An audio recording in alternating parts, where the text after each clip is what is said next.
Welcome to Who Are You, a CSI podcast. I am Raven, and I've seen CSI thrown through around 3 to 4 times. And I'm Nick, and these are my first time experiencing these episodes. And today we are reviewing Season 4, Episode 2, All for Our Country. Original air date was October 2nd, 2003. Director is Richard J. Lewis. Writers were Anthony E. Zeiker, Andrew Lipsitz, and Carol Mendelsohn. And we don't begin today's episode with shots of the Vegas Strip. But Nick, I am still interested in what our Vegas score is for today's episode. Now I'm trying to remember. I think there's an early one or whatever, but it's pretty low. Okay. It's 16. Oh, wow. So there's only 3 shots the entire episode. There's never a double. Okay. There is a random shot of like Vegas at night, but like suburb Vegas, and we don't traditionally count. We don't count the burbs here. Because I can't even guarantee that those shots aren't of California. You know what I mean? Yeah. Of LA. So they could use any B-roll for that. Yeah. So pretty low. I didn't go back and check, but I think it's probably lower than any score. Although, I mean, even under the old scoring system, it would be like a 22. So yeah, it would still be very low. So instead of the Vegas Strip, we begin today's episode with a previously on CSI. So we get a little catch up. So if you haven't listened to our episode right before this, and then you don't need to watch the previously on CSI because we'll have given you a nice in-depth discussion on it. So then we land with Jim Brass and Grissom there with the bodies of our serial killers, and we learn that Grissom doesn't carry when he is serving search warrants. So Jim Brass is like, get out of the house. I need to secure the house and I can't have you here. So I didn't think that was so weird. I mean, it can't be so weird that Brass would ask, right? Like, Brass knew to at least check. So maybe since the Sarah rushing in instance, Jim Brass is covering all his bases every time he's with a CSI and they have to clear a scene. He's like, you know what? One of you went rogue, and so now I have to be really careful about what's up. Well, it is interesting because it is a juxtaposition, because Jim Brass still doesn't want him clearing the scene. But you should still have your just like Sarah had her piece outside the door, you should still have it just in case, because anything could happen. Yes. That's why they presumably have already undergone training, firearms and whatever. And so he expects him to have it. I think if anything, he would be like, stay here and watch this exit. Yeah. So that if the guy comes running out, then you can stop him. Yeah. And then he's like, oh, you don't even have anything. Well, then get out of the house. Yeah. However, I'm really peeved at this scene because of basically the next scene. Okay. So do you want me to continue talking? Yeah. And then we'll get there? Yeah. Okay. Yeah. So Jim Brass then goes by himself, doesn't call in any additional backup. Just goes by his lonesome to clear this big old house. So he walks through the whole house. He ends up calling in for rescue, but he's like, no rush. They're dead. So send a rescue here, but it's not a big deal. And then Jim Brass is outside with Grissom, and they're talking about the fact that they had 2 undercover officers watching the house. Which he did not mobilize or call to, despite the fact he was standing by the door when this all occurred with Grissom. Go across the street, Grissom. There's 2 undercover cops in that van. But Grissom, to be fair, Grissom wasn't sure they were undercover cops. He waited until Jim Brass came outside, and he said, are those your guys? I mean, that's what Brass should have told Grissom. Oh, you're not armed? Go across the street. That van has 2 undercover cops. I need backup clearing this house. I need someone to go around the back and make sure they aren't running away. I understand not bringing them when you serve the warrant. Right, because you weren't expecting this was not the scene. Yeah, and this was not the scene that you were expecting. So it's like, and I understand why it worked this way, but I was like, Brass, you're the one who put yourself at undue risk here. Oh, you had 2 police officers 11 and a half feet from you, and you chose not to use their services. Nope, not at all. So this is what brings us to credits. We then have David arriving on scene. Grissom and Jim Brass are talking to the undercover officers, and this is my first spot. Yes. He guest starred. I was like, if this is also not one of Nick's guest stars, I am going to be shooketh. I have a laundry list of things to have spotted him from. I have 2 main things, and then I know that he's in a bunch of other things as well. So one of the undercover officers, his name is Bill in the episode, but his name in real life is Jeffrey Dean Morgan. And I know him primarily from Supernatural. Yep, he plays John Winchester. Yep, he plays the father, the Winchester. Sam. Yep. And then I also know him from Grey's Anatomy. He is Denny. He's in 23 episodes of Grey's Anatomy as Denny Duquette. I have 2 other polls. Okay, I was going to say from pretty big. Yeah, I was going to say The Walking Dead. Right? The comedian, yeah, he plays Negan in The Walking Dead, who is like the most infamous person. But I've actually never seen an episode of Walking Dead with him in it. I stopped watching. I know that he's in. I know that who he plays in The Walking Dead, and that it's a huge role in the show. But I've never seen him play it in the show, so I didn't want to put that as one of mine. But I remember when they announced him, it was a big to do. That was like when I was watching it. Just the season before, I just was like, I've had enough of this. I also think I just got busier in life. And then he plays the comedian on the movie The Watchmen, which is a great movie. The Watchmen is a really good movie. I guess major character in that movie. I don't remember him as the comedian. He's like the brawlery, fightery street guy who he's got the smiley face pin, and that is like the symbol of the Watchmen. I'm now looking through pictures from the Watchmen, and I'm like, that is him. That is pretty abhorrent as well. Yeah. Or at least does some pretty abhorrent things. Yeah. I haven't watched that movie in a long time. That is a really good movie. So, pretty big spot to guest star here. And I mean, we have to give credit. He has a legitimate credit. He is Bill Nolan in this episode. He's not like undercover officer number 1.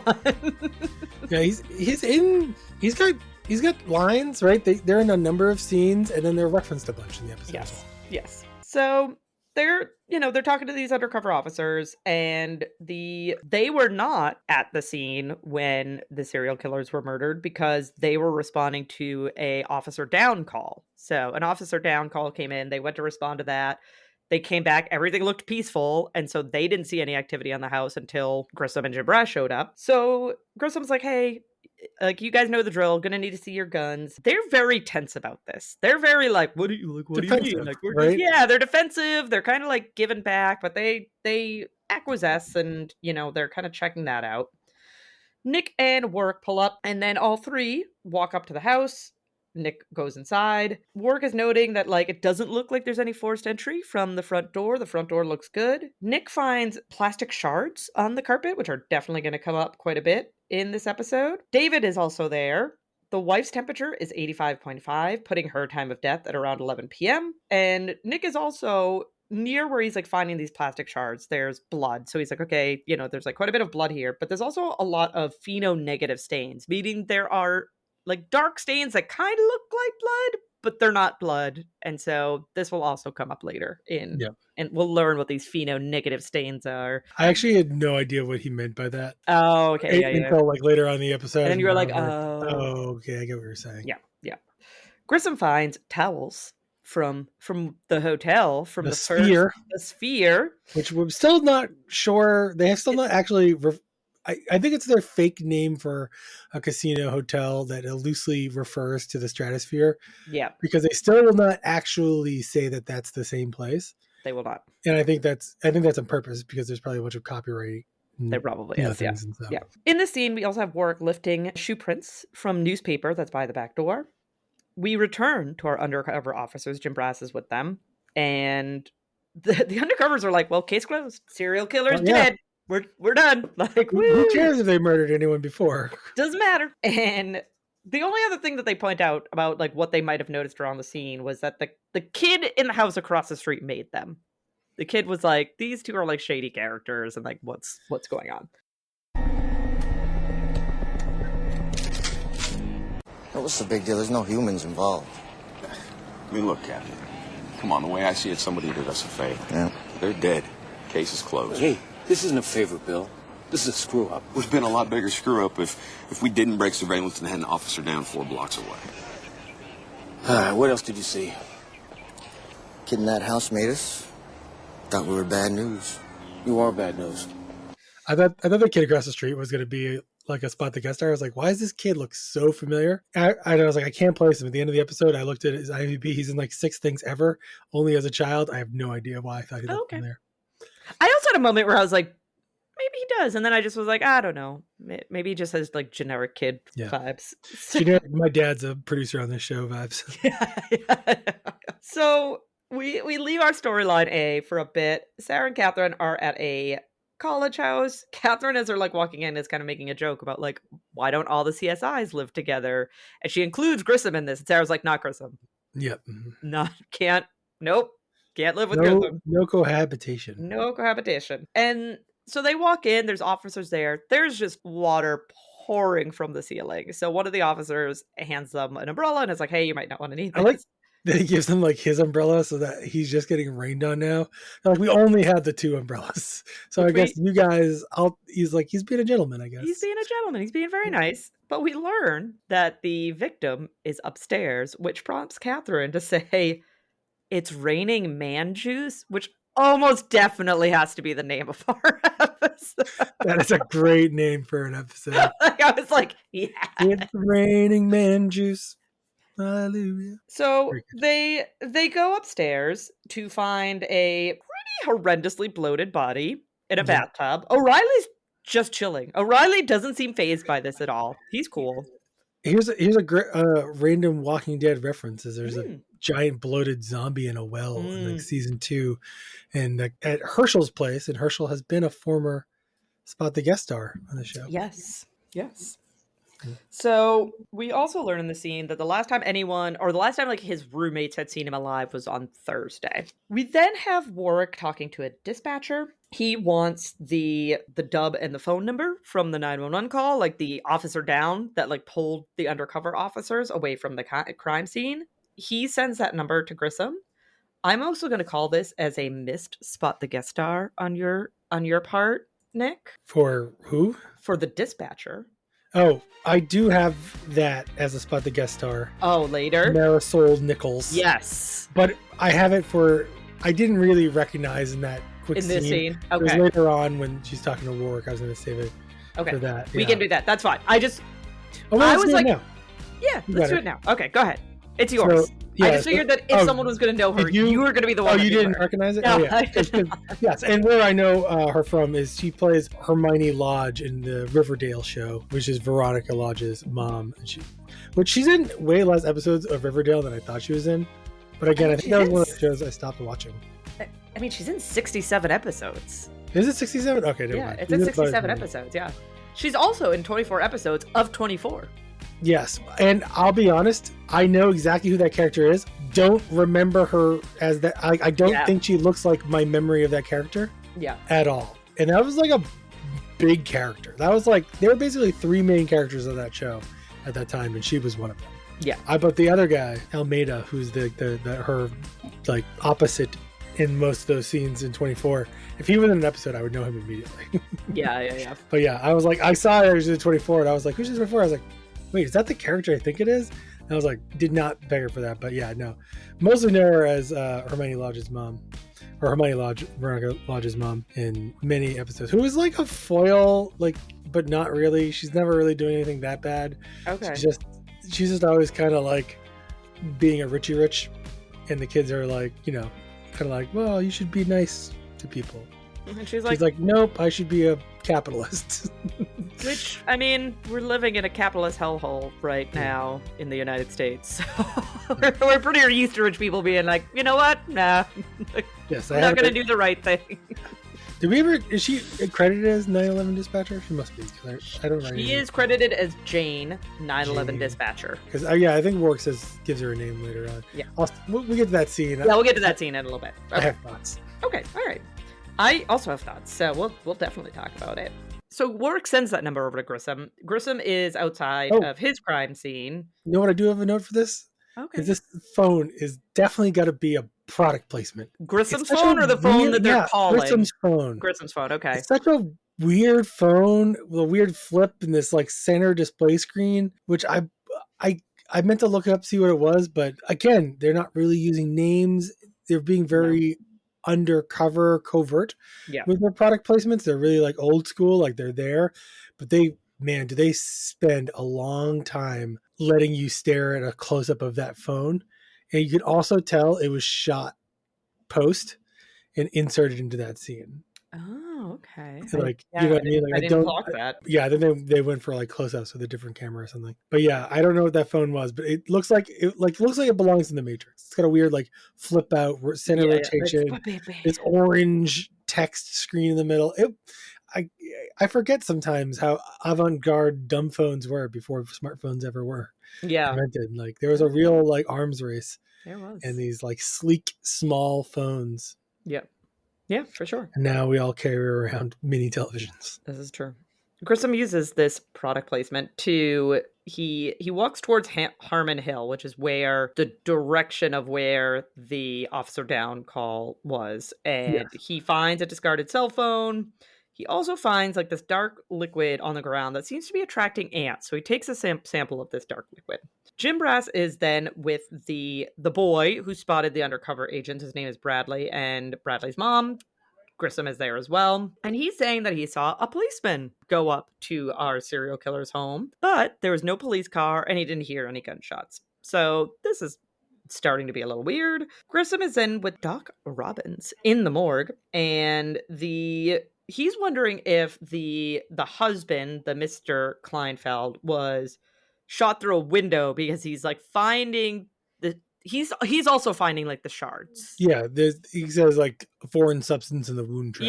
Yeah. And so we learn that they were each shot once. Mr. Kleinfeld was shot like in the chest, like forward facing.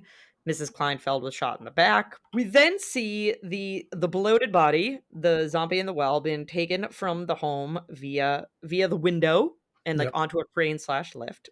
We then I've talked about this in earlier episodes. There's very little that like squigs me out watching this. Like I've seen it enough time, and I've watched other like true crime stuff, and I like horror movies. Like there's very little that when I'm watching CSI, I'm like, ooh, I can't.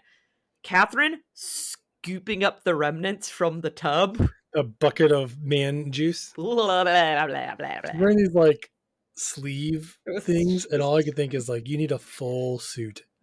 So I don't get one splash of that on yourself, and you're gonna need to go to the hospital and get every antibiotic and antiviral they have in the shop. It just it grossed me out so bad. But we learn, in addition to that, in this scene, that the drain was not tampered with. So this like was not an issue with the drain. It's just basically like as he started decomposing, clogged up. The drain got clogged. There's one weird thing about this scene. Really, it's happened already, but the innuendo is that it's the hot water has been running. Yes, and it's it was just hot hot there, water, and Riley was like sweating. Yeah. I want to know what kind of hot water heater these guys have out here. Yeah, that just kept it hot. For 3 days, it's capable of producing a continuous stream of hot water. I can't even get a hot shower for more than like 20 minutes in my house. I'm like, come on. We have like 4 people who shower back to back in my house. Gosh, I don't know how you guys handle it. We when we got a new hot water heater, we got like the 100-gallon tank. Yeah. Like the super tank. Or it's not 100 gallons, it's like 60 gallons, but it's like a huge amount of water. And so that we can pull hot water for a long time, but also like the hot water heater is technically on demand kind of thing. So yeah, we can infinitely shower, but that didn't really exist 20 years ago. Maybe it did, but I'd be shocked if it was not to be mean, but this house was not like top of the line house. Like I'd be shocked if they were like, it was like a frat house. I mean, it wasn't technically a frat house, but it was that kind of thing where a bunch of college kids will probably live there every year. Yeah.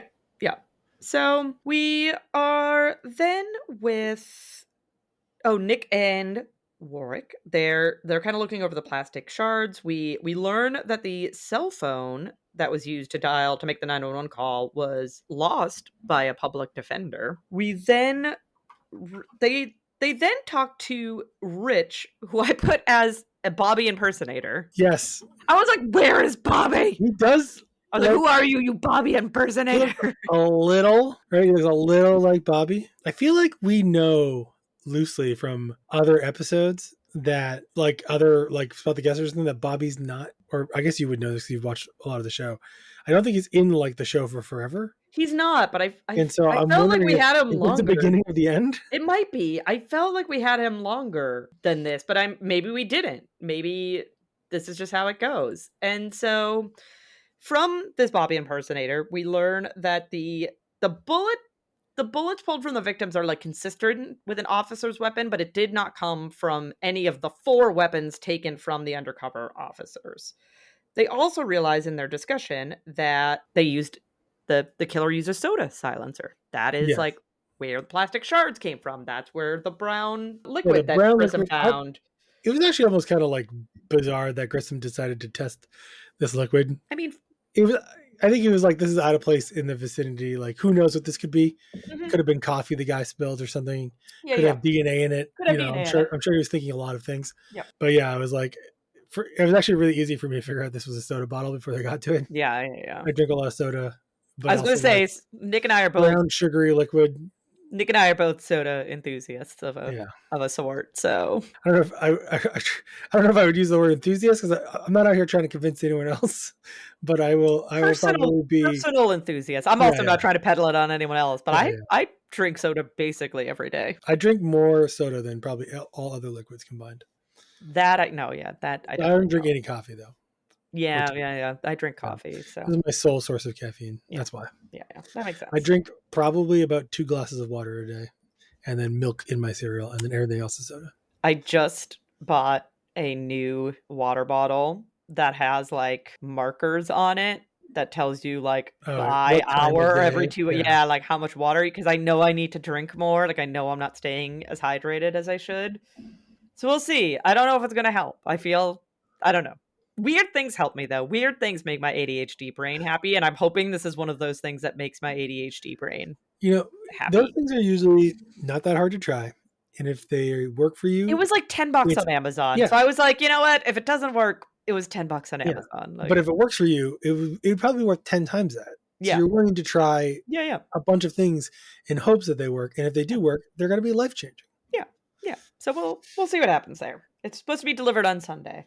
So they continue to talk about the soda silencer, and they're wondering where can we get someone that can find us this soda bottle. And they turn around. There's a few things on this one. They turn around. I did like this scene. They turn around and they all look at Greg Sanders. And Greg Sanders fairly is like, what? Like, why are you all like looking at what? He doesn't really have any DNA evidence right now, so he's not doing much on this case, although I would imagine there's still other cases going on. I imagine there's other cases. Because every time they need something, he's backed up. And also, it's a soda silencer. You have the pieces of the soda bottle. Well, I think they want the rest of it, right? Because you really only blow out the bottom. Because of like gunshot residue. Yeah, I guess I don't know why they want it. Maybe fingerprints, probably. Maybe fingerprints, maybe. Yeah. Okay. All right. That answered that. Never mind. We got to it. We had to work through it. We had to work through it together. We got there. We now have our part of the episode that features upbeat music for no This is our music. Well, can we talk about why they feel like Greg has to be the person? Like, you have B Cups. You have other CSI. Are Warrick and Nick... Like, Nick starts doing one of those tedious jobs soon, but he does. Are they really so swamped that they can't go back to the crime scene and look for evidence? But I mean, Greg wants to get out of the lab. So this is an opportunity. So he's on the scene. He is searching for the soda bottle. We also have Nick doing some work analyzing the shoe print. Greg Sanders is like going through the trash. He's like walking the neighborhood. And again, we have just this like upbeat music playing the whole time. We're back with Sarah and Catherine. They're analyzing the shirt. They realize that it is a backward 7, meaning that the victim had a 7 in paint on his chest.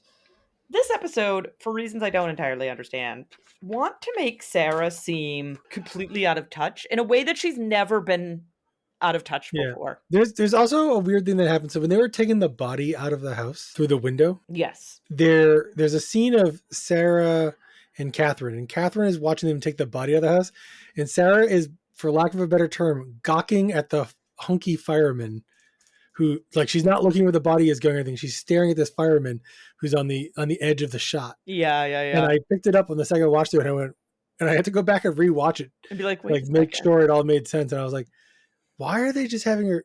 Sarah, did you not learn from Hank? Do not date random dudes in emergency response, because if something goes wrong, you're gonna have to run into them all the time. Yeah, it's not gonna be good. Catherine is the one, because Sarah's like, is he a clown? Is he this? And Catherine's like, no, he's a sports freak. Like, that's why he has a 7 painted on his chest. So before we continue down that avenue, we have a walk and talk with Grissom and Jim Brass. Grissom thinks that the evidence is pointing towards a cop being the murderer of their murderers. And this leads to a bit of an argument. A little back and forth. A little Mom and Dad don't fight. Yeah. Mommy and Daddy are fighting. Like Mommy and Daddy are fighting. I'll go a step further and say, really not that little. They go at it for a while. This scene's got some length to it. Yeah,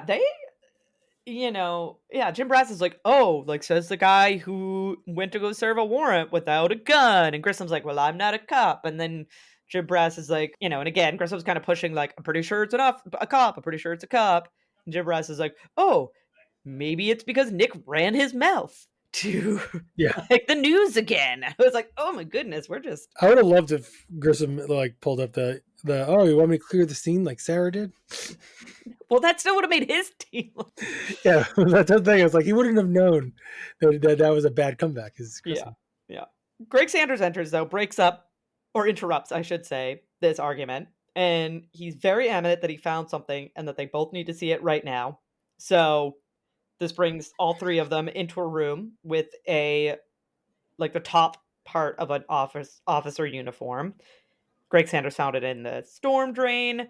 Jim Brass is noting a few different things. One, that this must be an older top because this has buttons and the new one has zippers, which I'm going to discuss in a very near scene. Yeah, I know exactly what you're going to say. Very near scene. I am going to talk about this because this was very clearly pointed out in this scene.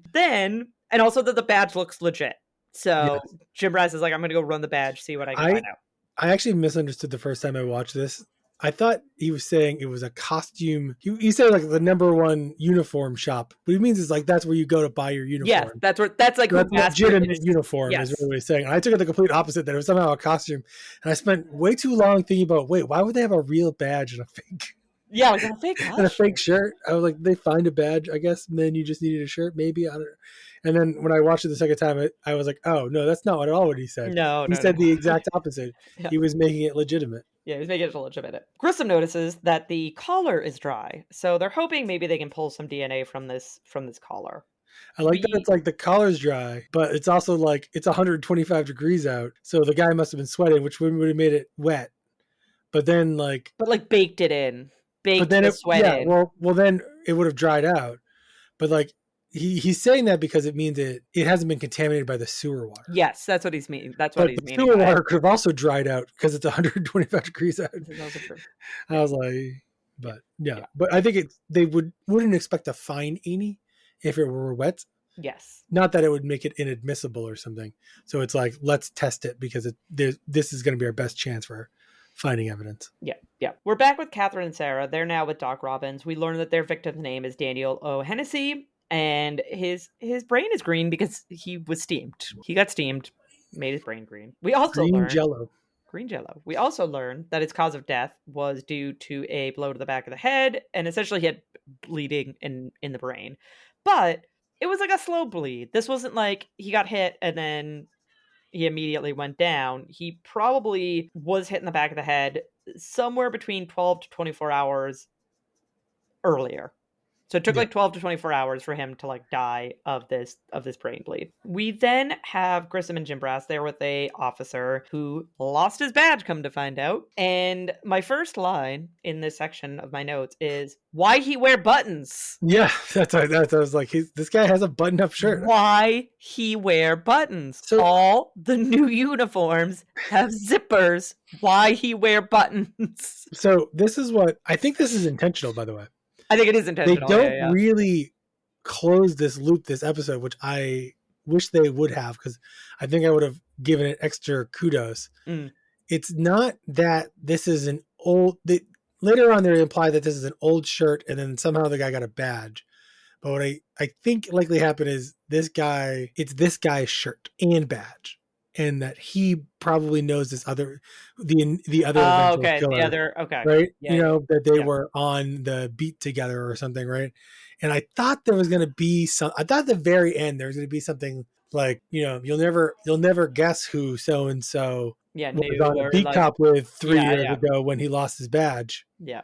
And maybe when you got kicked off the force. Spoiler alert, we're kind of getting ahead of here, but that like he gave it as like a token. You know what I mean? Like, in case you ever need this, you've been dishonored, but if you ever get a ticket or you want to pretend to be a cop someday. Yeah. Here's the thing. So like, I often wonder if he knew who the killer had to be and he just protecting his own or friend or however you want to think about it. Yeah. But they don't actually tell us that. Here's a spoiler alert for you. And I don't remember entirely how this resolves, so it's like not really a huge spoiler alert. This is not the last episode we see this officer. Okay, good. So there's more coming. There is more coming. Yeah. That's good to know. There is more coming. So it makes me better that they didn't do it this episode. Yeah, there is more coming with this officer. And yeah, my first line, why he wear buttons? I also wrote down, that could be the name of the episode. Why he wear buttons? I also put down that this officer does not like Grissom. Does not like Grissom at all. I assume that would extend to like almost any CSI. Yes, but Grissom just happens to be the one in the room, so he's taking his hire at the moment, and boss, and the guy basically accusing him. Yeah. So after this exchange, Grissom he takes a swab from this officer. He carries a swab directly to Greg Sanders. He then goes to Warrick, and Warrick is listening to the 911 call, and he's commenting that, like, what citizen, when talking to 911, is this calm? And that this quote-unquote citizen was also using officer code. So jargon, keywords. Yeah, so this is at the moment fitting into Grissom's notion that a police officer is responsible. So then we have Catherine and Sarah talking to their victim's roommate, and big sports guy. Any time that the college team was playing at their stadium, he was at the stadium. But when they were doing away games, he was not allowed to be at the house because he lost his chill privileges because he broke their couch and had the neighbors call the cops on them. So he's a little bit too much of a sports fan. A little bit too much. He's a little over exuberant. So Catherine and Sarah, that brings them to a sports bar. And we learn that the victim was so pumped up. He ended up sending Shirley Temples to this group of guys in the other room, and that started this fight. Was that like a thing for a while? I have no idea. I don't know. I get that but do you think most people would give a crap? No, I would just be like, all right, cool. I'm glad I would just be like, cool, you wasted your money and I'm not going to drink this. So, all right. Yeah. I guess maybe a bunch of inebriated 20-year-olds. Yeah, maybe. Might approach. The right situation, it could happen. Yeah. And it appears that these said, or at least some of these said Shirleys are at the bar today. Crazy enough. Small world. Back at this bar. Before we talk to them, Warrick is back with the dispatcher. So this is where you would have had your actual spot, the guest star. And he negotiates getting the recording from her by upgrading just getting drinks to having drinks at his place. I would rather you take me out and pay for drinks. First off, there's no world in which she's actually in a position to not give this to him. This is 100% accurate. So this is just flirting. So I'm okay with the escalation there. Yeah. Right? Because it really is just flirting. But it's really inappropriate on both guys. Very inappropriate. But yeah, I was like, you do not need to trade her anything. I'm sure they'll swap something later. We'll find out, I guess. So we're with Grissom. He's outside. He gets into his car. He goes to pull out, but then the officer stops him and threatens him without threatening him. He's just kind of like, hey. He's like, maybe you'll be at a scene and you'll need my help and maybe we'll just all be stuck in traffic womp. Me and all my buddies. Yeah. So we're with Warrick and Grissom and Archie, and they're comparing the 911 call to the audio that they pulled of Officer Formansky from the dispatcher, and no match. No go. Nothing about it matches. He's basically zero chance. Zero chance. Greg Sanders enters and is like, oh, hey, just in case that's not enough, the sweat, also not a match to Officer Formansky. So not looking like Officer Formansky at this point. Big bad wolf character that we've just introduced. Immediately ruling out. Off the table. Grissom is then sitting at a table. Jim Brass enters, and Grissom, I gotta give him kudos here. He's like, hey, I messed up, Jim. I got ahead of the evidence, and I had a theory, but I also appreciate Jim Brass in this scene. He's like, hey, it's all right. We headbutted a bit, but I kind of liked it. So, we're good. But this does bring up, so they're trying to figure out, like, okay, if it's not this officer, like, who is it? And Jim Brass is like, well, let me tell you a tale of this other vigilante justice against these people that's related to the same judge.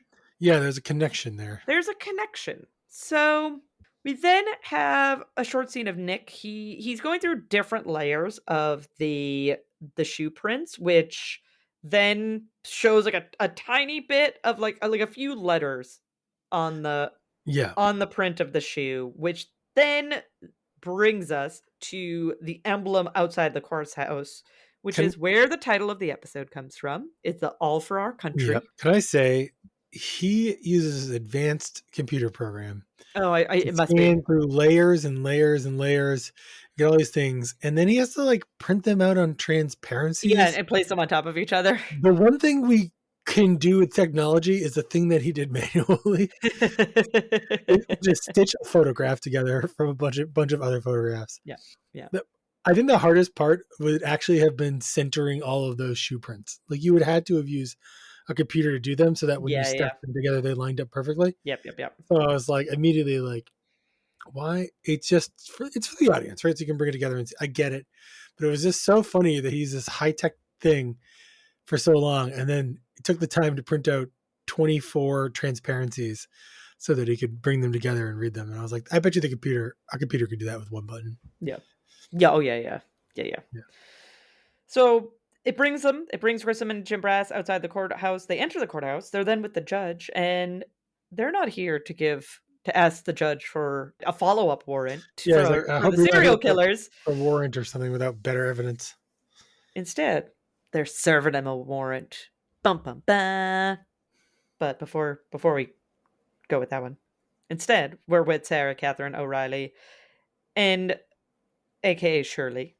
And he's saying, like, it was no big deal. It was all harmless. Like, yeah, maybe we got into a scuffle, but, Catherine, during this exchange, is like, hey, you have an interesting ring there. And, like, can I borrow it? And he's like, yeah, sure. Again, this is why you have a lawyer when you're being questioned by police. Ring that, like, you'd be like, what? No, it's mine. It's mine. Instead, he's like, yeah, that seems all right. Sure. You want to see it for 5 minutes? Sure. Can you take it home? No. So we have Jim Brass and Grissom. We're back with the judge. The judge also has the clerk and the bailiff there. They need to see the shoes of all of these people. That's what this warrant is asking for. Because they're the only ones who would have had access to the information. Yes, they're the only people that would have had access to the address outside of the CSIs. Yes. So they're looking at all the shoes, and then come to find out the clerk's shoes are a match. Yep. And there's a whole little scene that he goes out on a smoking break. He puts his cigarette out in the symbol of the state, which has this phrase on it, and it gets burned into his thing. A very couple interesting lines here by the clerk. Like, obviously he's a little alarmist and like, where'd you get that thing from? But then he's almost lauding the judge who gave them this warrant. Yes, he's like, yeah, that judge gives. Yeah, which it insinuates the thing we're about to learn and that I've been talking about already this episode. Yes, is that he was once a police officer. Yes, we'll learn this very, very soon. Before we do, Sarah and Catherine are back together, and Catherine tells the story of Bruce, the shark from Jaws, and he swam in a circle because he had a bent dorsal fin, as does their shark on this ring. As do the sharks in many animated series in my childhood. This is true. So fighting sharks. This brings us back with their suspect, and they're essentially like, you killed him. You punched him in the back of the head. Your ring proves it. They're not arresting him, right? I don't think so. Yeah. It's they're just making him feel guilty. Yeah, and then Sarah has to slide in a punk bitch. Yeah. To wrap it up. Which seems beneath them, but it seems a little strange. So that's the end of that storyline. There's storyline B all wrapped up for us. We are back with Jim Brass. He is with who we learn that the clerk's name is Stuart Gardner. So he's in interrogation with Jim Brass, and we learn that he was formerly a police officer, and he does not like civilians. No. He thinks civilians are sleazy and like not worth time, and he essentially only seems to hold police officers in high regard, because Jim Brass is trying to say, like, had you just waited, we would have gotten like the warrant that we needed, and we would have, like gotten the evidence. And he's like, you want me to trust people that are like too stupid for jury duty to like make the decision about whether these people were murderers or not? And I was like, whoa. Yeah, that's like a common slight, is like too dumb to avoid jury duty. Yeah. So don't avoid jury duty. Do your civic duty. Yeah, and the whole as Jim Brass is interrogating Stewart, it's also like showing that Grissom and Warrick are watching on.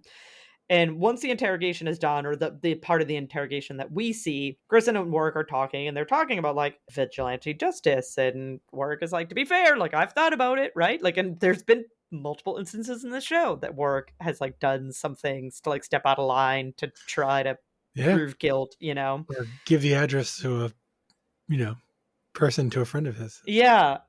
And we stay with Grissom, and he walks past the officer. At first, like, you could tell the officer sees him, but then he keeps walking. And then Grissom stops, and he kind of turns around, and he sees the officer, leaving.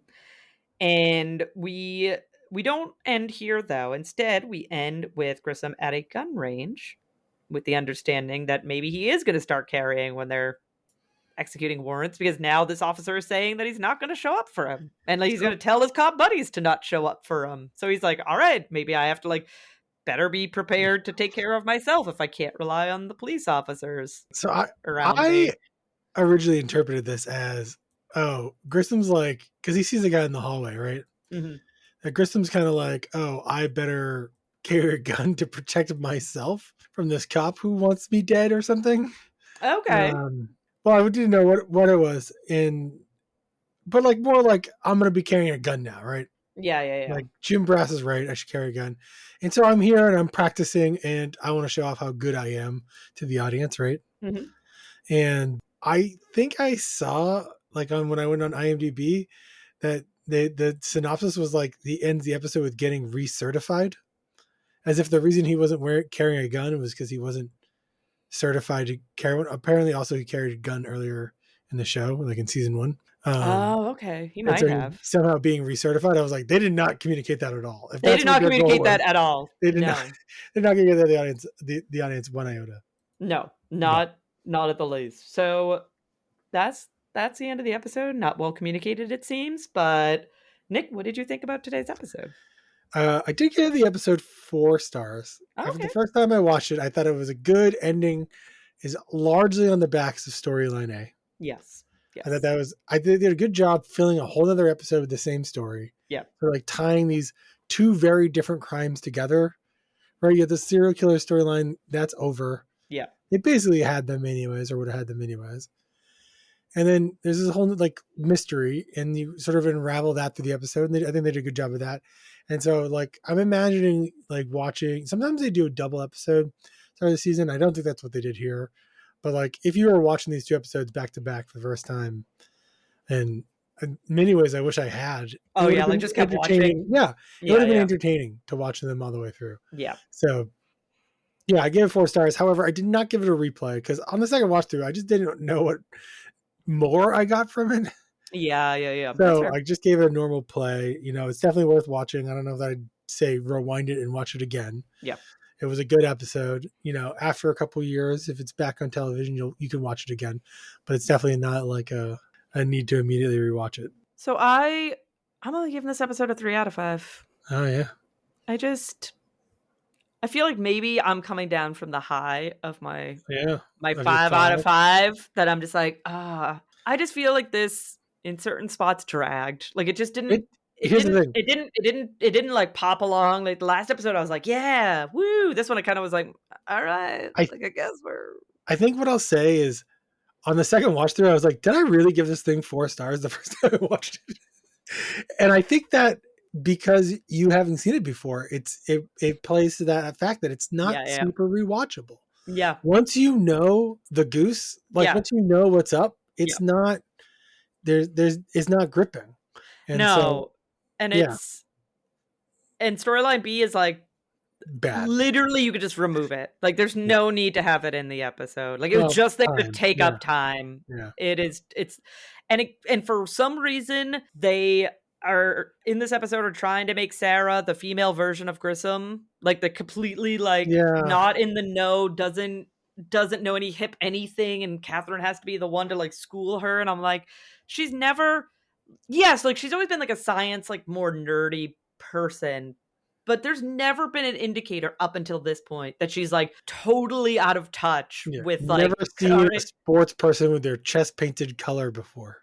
Right. Like, what could this possibly be? What could this possibly be? And not knowing in paint on a shirt. And when you refer to Jaws, like you're not like you don't understand it's a reference to the movie Jaws. Like especially when you're talking about a shark. Like, come on. And then I feel that beyond Grissom and Jim Brass, which was good. I liked basically all of the scenes between Grissom and Jim Brass in this episode. So that definitely helped my opinion of the episode. But outside of that, there was like no character development. Like there was no one really got anything. What about Warrick? He's a ladies' man. He's bartering dates over evidence. I don't like it. So 3 out of 5. I'm coming down from my 5-star high, and this didn't keep me up. This let me slide right on down. And I would also say not a rewatch. Like once you, just like you said, like once you, and I already knew this one. I did remember the ending of this, so like I already knew. So I was like watching this, like, well, I already know it's the clerk. Guess it wasn't the other couple, which was my prediction. I know. I did a pretty good job of like not letting you know one way or the other. Because when you were telling me that, I knew it was wrong because you were like, you did make reference to the fact that you rarely have met the characters. Although we had, I can't remember if the clerk was in the first half of this series. He is at the very when they're trying to go pick up when they're going to the judge to ask the judge why he won't give the warrant. They ask the clerk first, like, what do you mean he's not giving us the warrant? And the clerk says, don't blame me. Like, don't shoot the messenger. Like, it's not my decision to not give you the warrant. Yep. So he is in that episode, which that's I do good. Like. I will say that was one thing I didn't want to mention it because I didn't want to ruin this episode. But that's just more points for last episode. That was just more points for last episode. That could have got me from 4.5 to 5. He is in that episode. And I was like, all right. I was like, this is pretty good. But yeah, it's a watch. Like, it's fun. It is good, especially if you have not seen it. See the conclusion of the episode before. And I don't know. It was fine. It was okay. Yeah. It was fine. It wasn't a bad episode. Wasn't a great episode. We'll see. Don't watch it twice. Don't watch it twice. I mean, now I've seen it like 5 times, but we'll see what we rate our next episode when we return with our review of season 4, episode 3, Home Buddies. In the meantime, you can support us on Patreon by going to patreon.com and searching for Who Are You? A CSI podcast. You can find us on Facebook on the same way. We're also on Twitter/X and Instagram and Bluesky at Who Are You? CSI Pod. We also have a website. Who Are You? CSI Pod.com. But otherwise, we'll talk to you next week.